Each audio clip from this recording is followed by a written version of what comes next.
Bonjour. Alors, aujourd'hui, pour cette première vidéo, parce que oui, je me lance, le confinement permet de faire des choses nouvelles.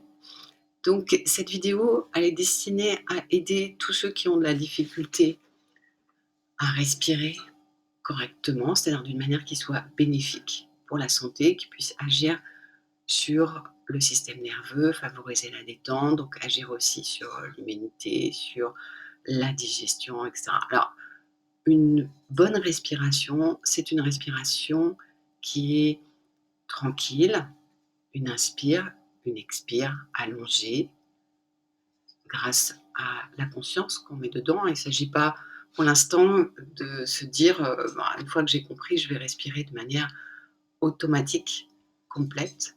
Ça peut venir, mais avec le temps.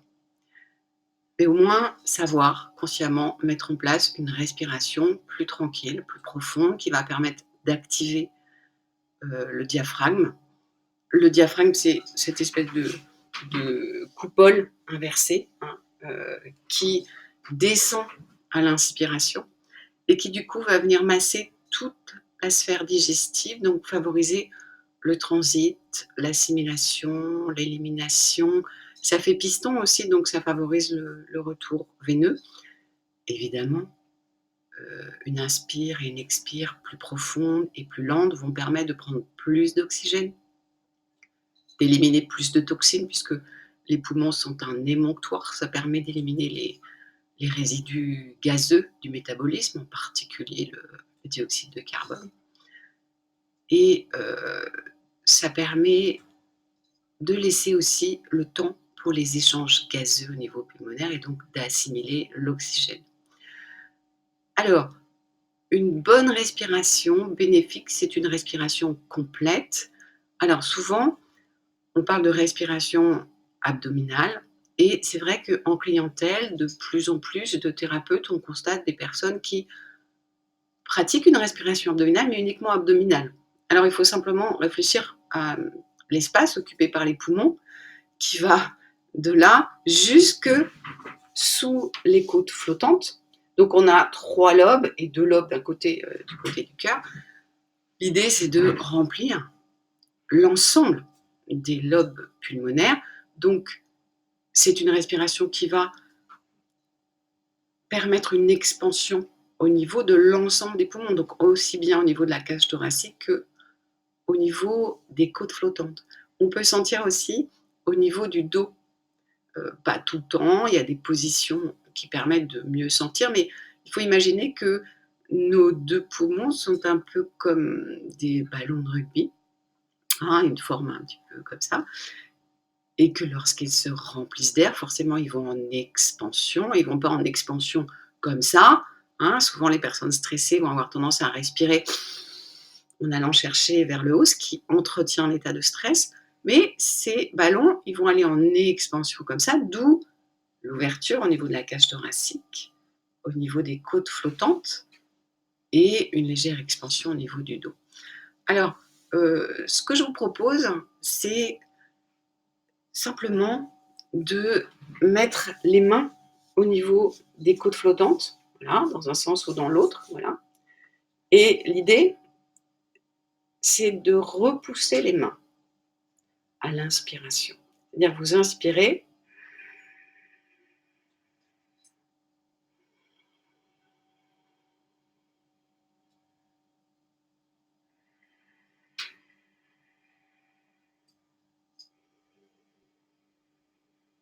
vous voyez que mes épaules ne montent pas.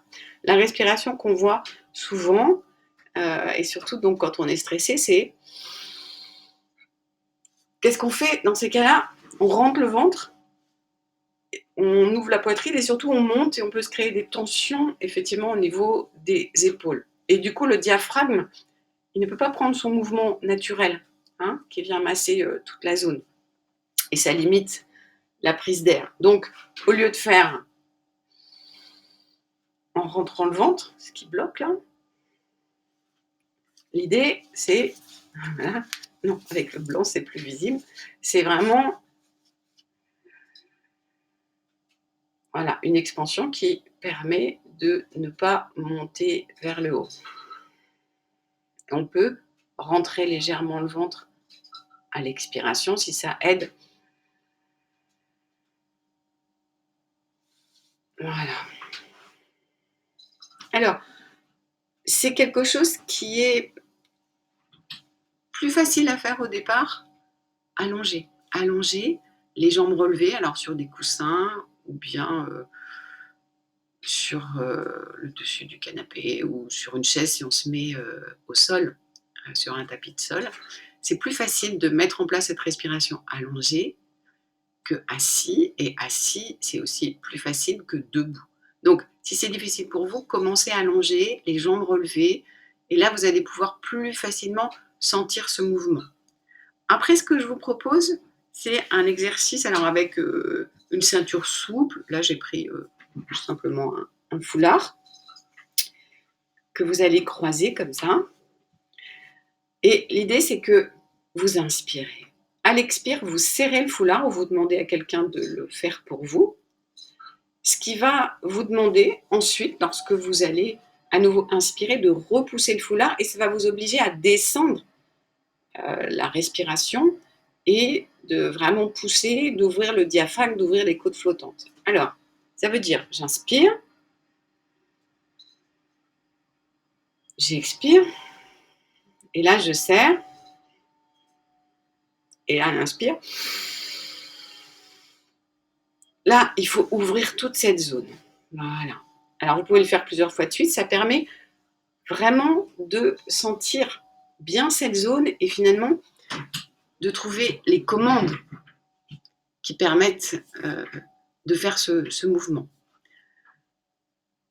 Alors, 2 petites choses que je vous propose qui, peuvent vous aider ou pas. C'est vous qui verrez en vous entraînant un petit peu, si c'est quelque chose qui vous convient ou pas.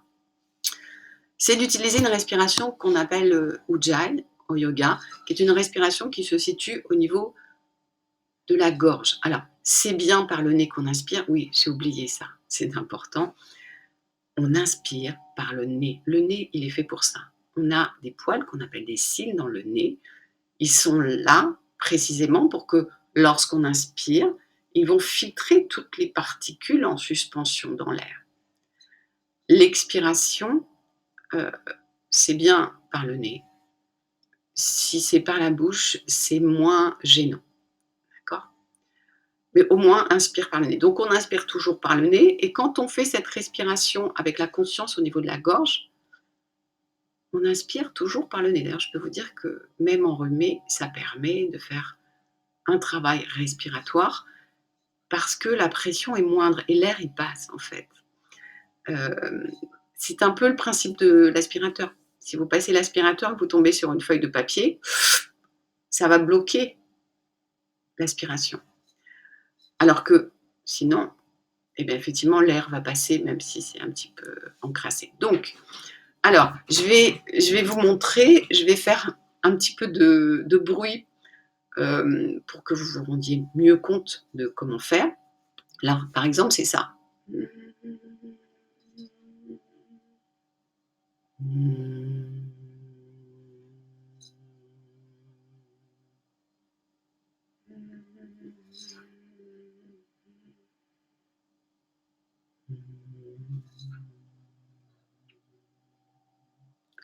Toujours en travaillant au niveau des côtes flottantes. Alors là, je l'ai fait avec du bruit. C'est un peu comme quand on chantonne, hein, ça vient du fond de la gorge. On peut aussi le faire d'une manière plus discrète, comme ça.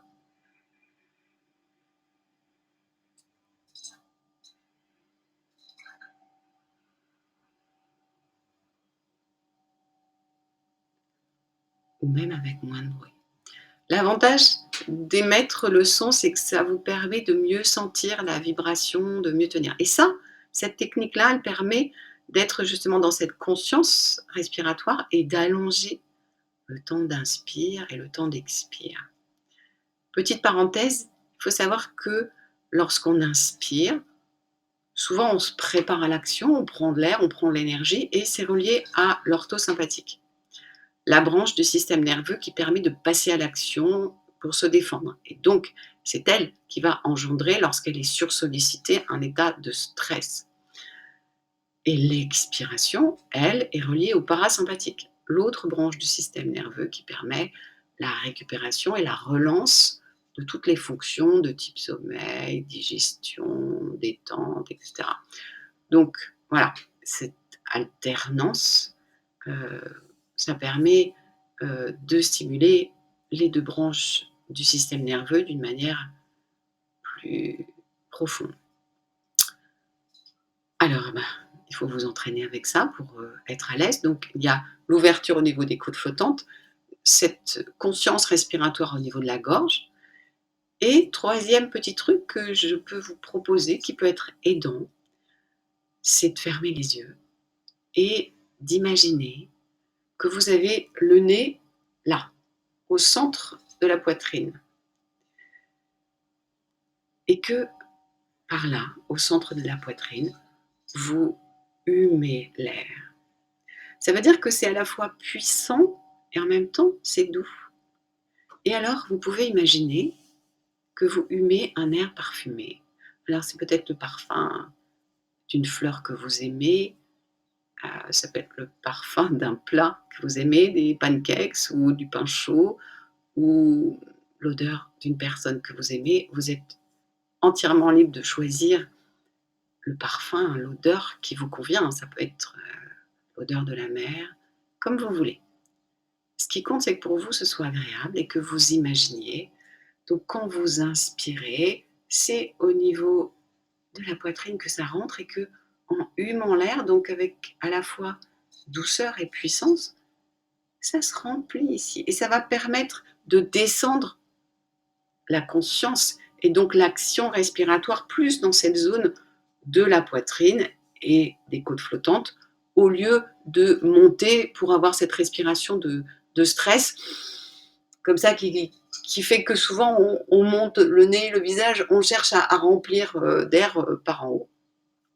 Voilà, donc ce que je vous propose, c'est de vous entraîner.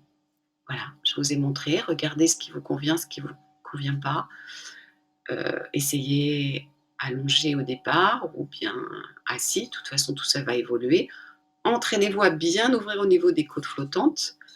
Entraînez-vous avec ce son-là, Ujjayi, au niveau de la gorge et puis visualisez que vous remplissez, que l'air rentre par le nez au centre de la poitrine et vient emplir tout l'espace, voilà.